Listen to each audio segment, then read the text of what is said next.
Welcome to Remember Me by Intervivos, the show about living life to its fullest, leaving a legacy, and deciding how you will be remembered. And now, your humble team of expert planners, taking the legal world by storm.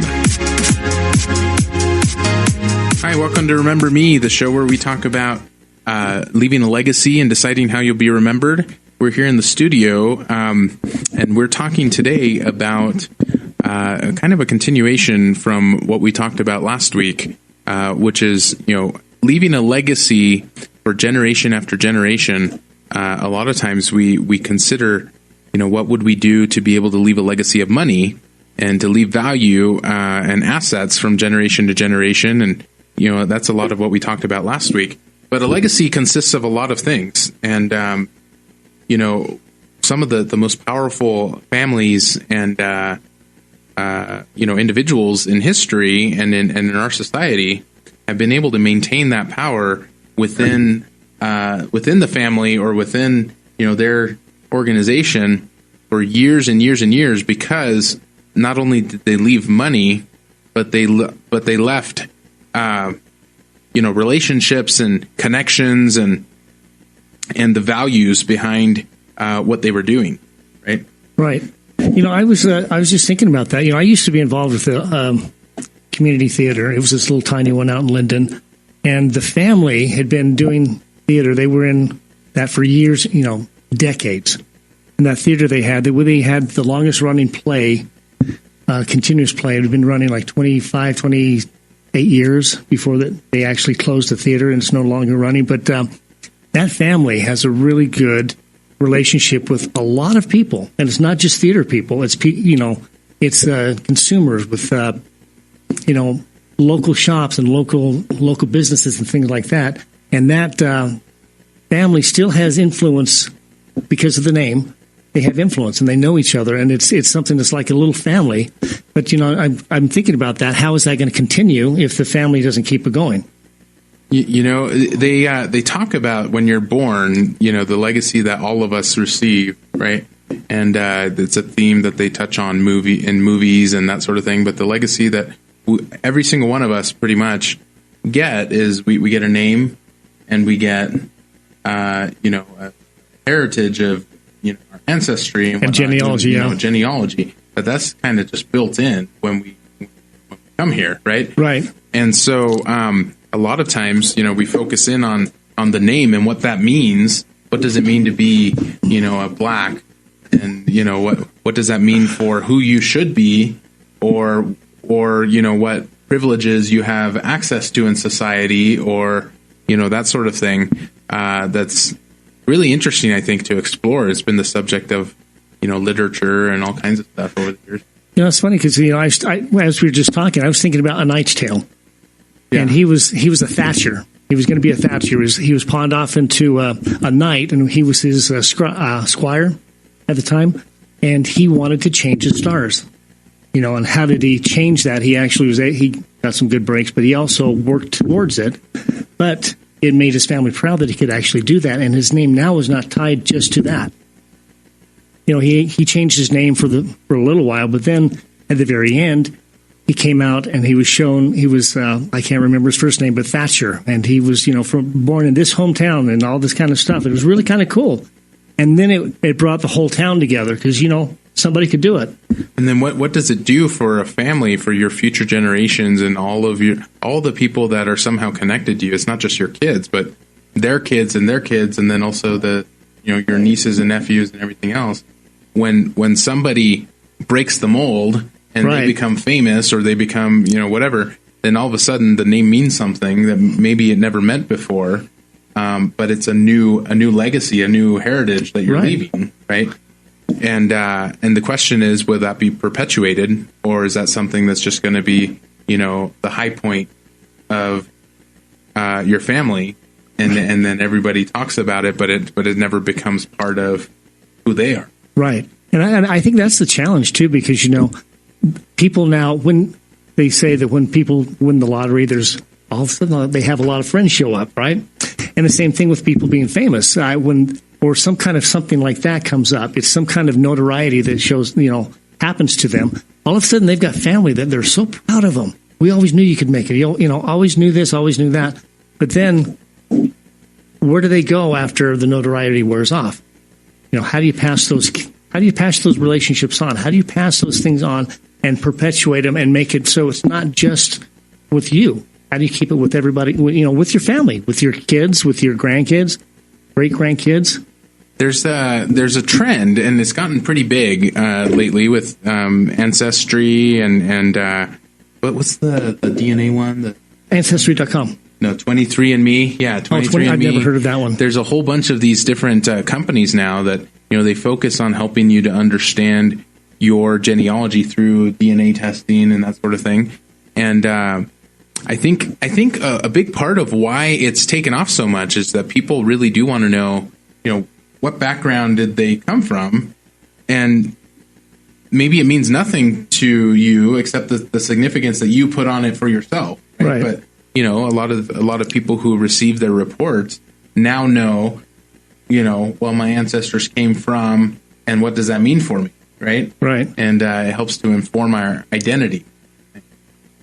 I was just thinking because back in the Knight's Tale, going back to the Knight's Tale, but they had to prove their genealogy. Yeah, in medieval times. They had to prove that they were born of nobility in order to compete. Yeah, their seal, their family seal. Yeah, and they had to prove that and back in the the oral history days of oral tradition, tribal sort of societies and stuff, they had to know off the top of their head. They had to be able to say, I'm so-and-so, son of so-and-so, son of so-and-so, who was married to so-and-so. And you look in the Bible, and, it's all over. So many begat. Right, but it's because the genealogy mattered. Yes. And, I guess that's where tribal knowledge comes from, too, because you have to know what your tribe stands for. And it's with horses or anything. You have to know that heritage and that legacy and that... the pedigree, The right? pedigree. Yeah. That's the word I was thinking of. I should have remembered that because we raised horses. So. And it's interesting because there's been a lot of studies done on psychological studies and studies that have to do with this kind of aspect of things. One of the studies talks about how we've heard in the past, right? Royalty always used to just marry royal.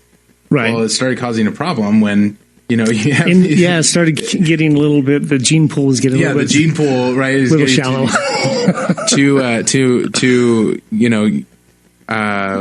Ordinary, all similar to each other, and so they've shown that more diversity, right, in the gene pool produces stronger results, right? Right. But then, what does that do? The more diversity that there is in your background and your heritage and so on. Or the more that it's separated from you, then what does that do with the strength of the culture that's being passed on from generation to generation, right? Yeah, that's true. Because, my wife, you look at my wife, she's Hawaiian, she's Chinese, and her mom was majority Scottish, I believe. So she's got a lot of difference. So how strong is the Scottish culture in her? Not very strong other than the freckles. How strong is the Chinese culture in her? Not as strong as the Polynesian is. Because the family focuses on the Polynesian. I'm thinking she's just as much Chinese as she is, Hawaiian, and she's more Scottish than she is anything. But you're right. Those things don't get passed down. It's interesting. My kids, we always wanted them to learn Spanish. I'm a second generation immigrant, right? So my mom was the first generation immigrant, and then. Growing up, I had the opportunity to learn Spanish. I learned it in high school as well, and I have had the opportunity to use it over the years. And so we wanted to raise our kids learning Spanish. But it's difficult, right? Now there's a third generation. It's difficult to get them to have interest in the Latino culture at all, right? And your wife's Hispanic too, isn't she? Yeah. So, but again, half. Half, okay. So just half from me, half from her. Uh-huh. They're just as half. They're like my wife as me. Yeah. But the culture hasn't been passed down to them as much as it was passed down to me. Right. And I guess that happens that's there's been studies done. The second generation, they learn both languages very well. Third generation, they suddenly forget. or not so much forget, but they have no interest in it, like you just said. And it's not just the language, but also the traditions and so on and so forth. So we'll explore this more when we come back. This is being sponsored by Intervivos Estate Planning Solutions. If you have questions about planning for your future and being able to leave a legacy like what we've been talking about, contact us.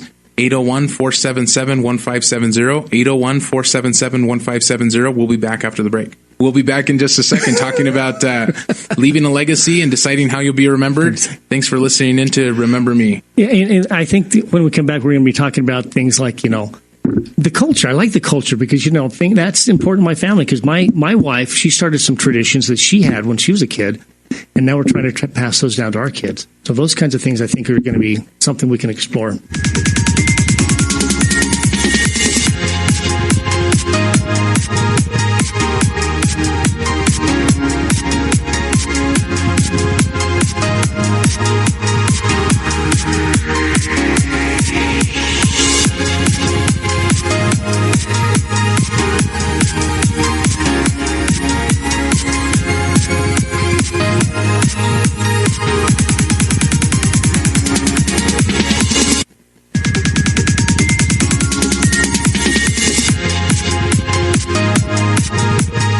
Hi, welcome back to Remember Me, the show where we talk about leaving a legacy and living life to its fullest and deciding how you'll be remembered. We're talking about, leaving your culture and leaving the essence of your values and who you are to the next generation so it doesn't get lost and you can, perpetuate that from generation to generation. And a lot of times it gets watered down as you go. Mike, you were telling us during the break about how in your family you have, pirates and Indians and I've got all sorts of culture there. Yeah, I'm trying not to perpetuate the pirate culture. But, when I was about 10, my parents got married, and we had horses. Well, Grandpa and Grandma had horses, and my dad was a really big horseman. And when I went to the basement the first time we'd go up there for Sunday ice cream every week. And I went down to the basement. There's a saddle, big silver saddle, and trophies bigger than me, and silver platters and silver all over the place. And it was just like a museum. And I was thinking, we had one stallion, and he, like I was telling you, he was the grand champion, Intermountain grand champion, never been beat. And he was a fine harness. And over the years, Dad tried to keep it going after Grandpa passed away, but the kids couldn't really get into it. And now the stable's gone. I mean, it was a really big deal. I mean, he was the president of the American Saddlebred Association, and you've heard of what's his name, Captain Kirk, William Shatner. He actually owned a horse that was actually one of ours out of one of our stallions, and William Shatner's a big horseman as well. But as the kids go along, my youngest brother is probably the best. And my youngest sister also could have been the best horseman. She's still into animals and everything, but my brother, we don't have horses. Nobody in the family has horses except for Allie. And a couple generations down, they might not even remember. They may not remember. Part of the family. Yeah, because I remember the sign, Huffman Stables, Homer Flamingo, Sire of Champions, and he, it was a great big. It was a really big drawing place because we had a lot of champion animals there. If anybody's seen the show Coco, right, our namesake song, Coco. Right? The story's all about this family who, the great grandmother thought that her husband had run off and he was a musician, so she banned music from the family, right? And so 4 generations down, there's this kid who loves music and he has to hide it from his family because none of them approve of musicians, right? Right. And so it's interesting because sometimes our decisions and what we choose to perpetuate to, the stories we tell and how we, transfer our traditions really makes a difference. And there's a concept of the 7 generations. We're the link for the 3 generations before us. And 3 generations after. The 3 generations after us. I had the opportunity to meet my great-great-grandfather. My kids never had that opportunity. There are lessons that I, learned from him that then become part of who I am, and I can choose to pass those on even to my great-great-grandchildren if I live long enough to meet them. But they'll never hear it from the generations that came before me because, there's just a moment in time that we're here and we're linked to the people who we're able to interact with while we're here, right? And so I think in a lot of ways there's a responsibility for us to choose what we're going to pass on so that those things aren't just forgotten and aren't just lost. I was thinking about that because my grandfather used to tell us stories about, our history and about certain aspects of my grandfather's and, how we came across the plains and all that kind of thing. And I was just thinking, I've told stories to my kids, and my kids, they just kind of roll their eyes. Oh, Dad, you've told this story 100 times. We know the story by heart. But I don't know if they do. I don't know if they'll tell those stories later on. But so it's something I'm a little bit concerned about because I've lost a little bit of it. But I think it's important for me to tell my kids and for them to understand that this is going to be part of their heritage. They're going to want to do the same thing with their kids.